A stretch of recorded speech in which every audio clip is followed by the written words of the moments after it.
एक psychology experiment में participation को 2 ग्रुप्स में डिवाइड किया गया। किसी को पनिश नहीं किया गया, किसी से कुछ छीना भी नहीं गया।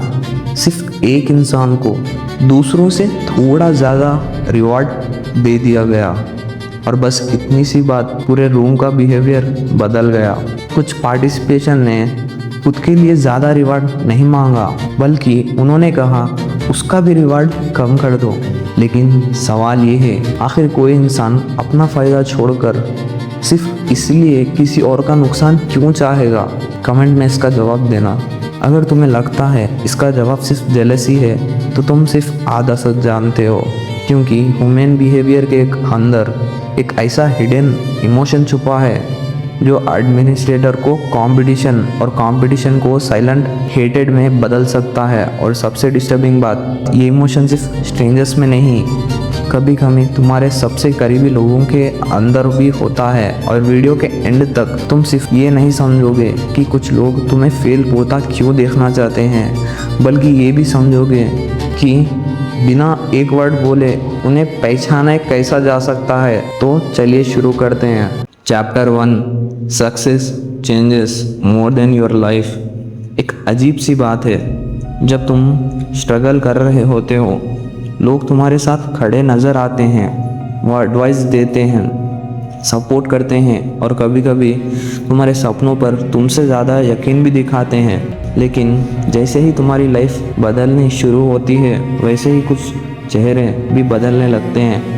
प्रमोशन मिलती है, बिजनेस ग्रो करता है, या सिर्फ इतना होता है कि लोग तुम्हारी तारीफ़ करना शुरू कर देते हैं। और फिर कुछ लोग धीरे धीरे चुप होने लगते हैं, मैसेजेस कम हो जाते हैं, बात करने का अंदाज बदल जाता है। स्माइल वही रहती है, लेकिन उस स्माइल के पीछे की फीलिंग बदल चुकी होती है। और अक्सर यहीं से एक डेंजरस इमोशन जन्म लेता है।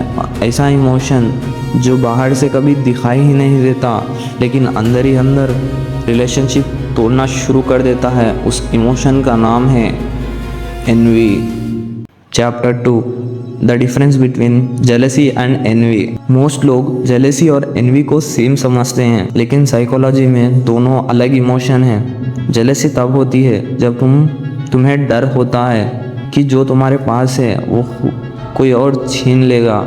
लेकिन एनवी और भी ज़्यादा डेंजरस होता है। एनवी तब पैदा होता है जब किसी और की सक्सेस तुम्हें तुम्हारी खुद की कमियां याद दिलाता है। और इसीलिए लोग अक्सर बिलीनियर से जेलस नहीं होते, लेकिन अपने दोस्त से हो जाते हैं, अपने क्लासमेट से, अपने कजिन से। क्यों? क्योंकि कंपैरिजन हमेशा उन लोगों से होता है जो कभी हमारे बराबर थे, और जब वो हमसे आगे निकल जाते हैं तो प्रॉब्लम उनकी सक्सेस से नहीं होती, प्रॉब्लम हमारे अंदर की फीलिंग से होती है। Chapter 3, the comparison trap. Psychologist एक बात बार बार ऑब्जर्व करते आए हैं, ह्यूमन ब्रेन सक्सेस को एब्सोल्यूट नंबर में जज नहीं करता, वो कंपैरिजन करता है। सोचो, 2 स्टूडेंट्स हैं, दोनों ने एग्ज़ाम दिया, एक को 85 मार्क्स मिले, वो बहुत खुश था। लेकिन जैसे ही उसे पता चला उसके दोस्त को 95 आए हैं, उसकी खुशी धीरे धीरे कम होने लगी। मार्क्स वही थे, रिजल्ट वही था, लेकिन इमोशन बदल गया। क्वेश्चन है, आखिर क्या बदला? बदला सिर्फ एक चीज़, कंपैरिजन। और कंपैरिजन एनवी का पहला बीज होता है। लेकिन कंपैरिजन सिर्फ शुरुआत है। असली सवाल ये है, क्यों कुछ लोग तुम्हारी सक्सेस सेलिब्रेट करना की बजाय तुम्हारे फेल होने का इंतज़ार करते हैं? अगले पार्ट में हम डिकोड करेंगे ह्यूमन साइकोलॉजी के वो हिडन पैटर्न्स जो दोस्ती को भी कंपटीशन में बदल देते हैं। तब तक के लिए सब्सक्राइब करो।